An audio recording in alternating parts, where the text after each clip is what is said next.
Bonjour et bienvenue, c'est Bertrand, de la Fondation Magister, l'école des héros du monde réel. On dit souvent que c'est important chaque jour d'avoir sa dose de fruits et légumes pour être en bonne santé. Mais c'est aussi important d'avoir sa dose quotidienne de mouvement pour être en bonne santé. Et donc, c'est important d'avoir un système pour motiver le mouvement dans sa vie. Un système pour avoir des raisons de bouger. Mais avant d'aller plus loin, si vous ne me connaissez pas et que vous vous demandez pourquoi m'écouter, je suis docteur en sciences cognitives. Les sciences cognitives, qu'est-ce que c'est ?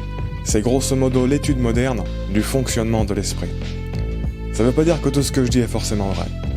Non, c'est juste un indicateur que je prends la recherche et la compréhension au sérieux. Mais personne ne peut prétendre dire que des choses vraies, à part les personnes qui sous-estiment leur ignorance.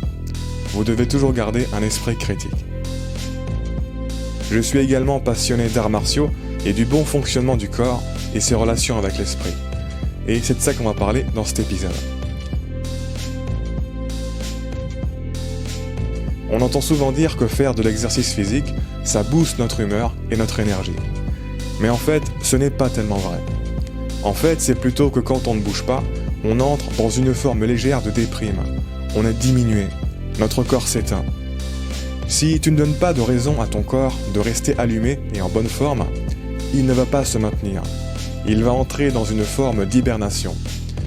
Et le problème, c'est que quand ton corps est à moitié endormi, ton cerveau l'est aussi.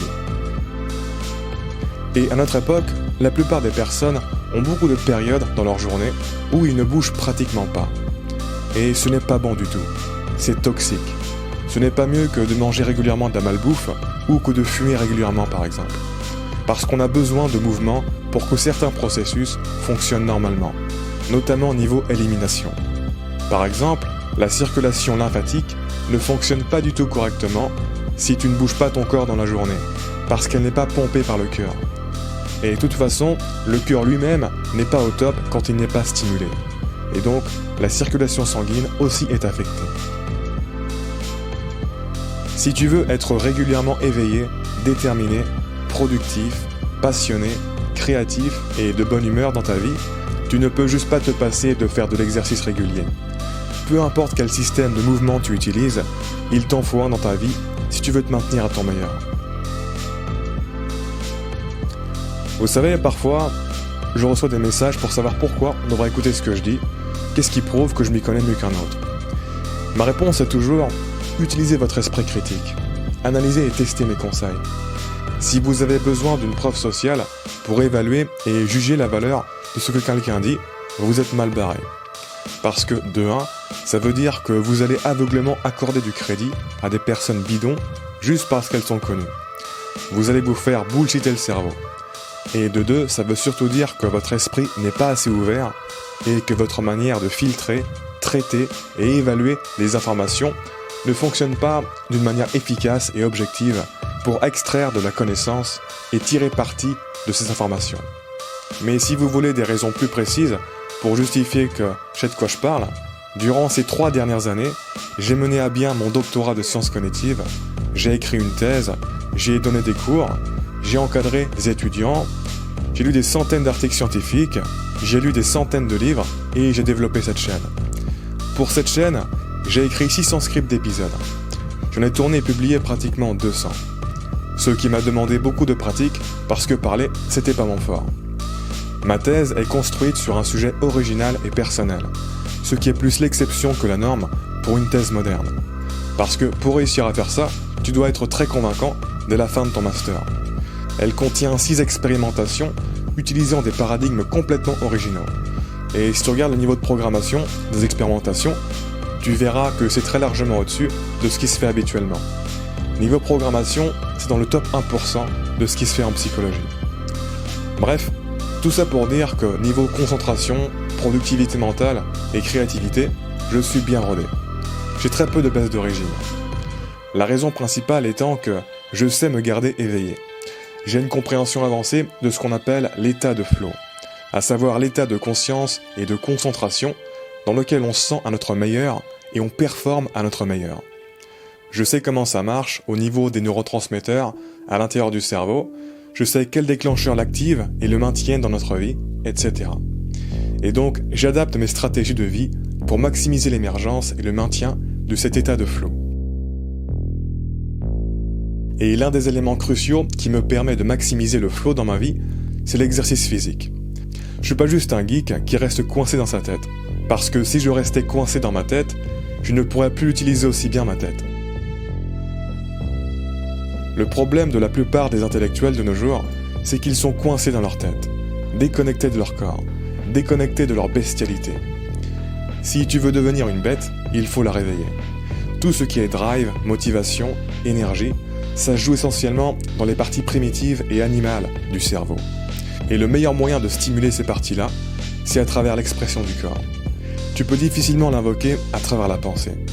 Si ton expression est coincée du cul, ton énergie sera coincée également. Physiquement, je suis très en forme, et intellectuellement, je suis très créatif et productif. Ce n'est pas une coïncidence. Ton niveau d'inspiration, ta façon de percevoir la réalité et les opportunités, tes croyances sur ce qui est possible ou pas pour toi, tout ça dépend de fluctuations physiologiques. C'est pour ça que les personnes déprimées se sentent souvent à plat physiquement. On est rarement déprimé quand on est en forme, et inversement. Énergie déployée dans le corps égale inspiration dans la tête.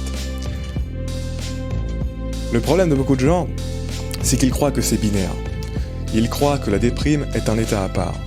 Alors que non, c'est juste une position sur une échelle. Si tu fais peu attention à ta santé, si tu utilises peu ton corps, tu n'es peut-être pas déprimé, certes, mais tu peux parier que ton état normal est engourdi relativement à l'éveil que tu peux atteindre. À notre époque, il y a plein de personnes qui négligent leur sommeil, qui ne font pas d'exercice physique, qui bouffent n'importe comment, qui ne s'expriment pas, et qui en conséquence se retrouvent pratiquement toute la journée dans le brouillard à l'intérieur, mentalement engourdis, dans un état d'hébétement très très loin du flow et de l'inspiration de faire des choses. Le mouvement est essentiel pour rester la meilleure version de soi-même. Moins tu bouges, plus ton mental dérive vers le blasement, l'apathie, l'atonie, la déprime, la négativité, l'aigreur, la sous-performance, la torpeur, etc. Il y a donc une synergie énorme entre les activités physiques et mentales. Une synergie entre ce qui maintient ton cerveau éveillé et ce que tu peux faire de ton cerveau.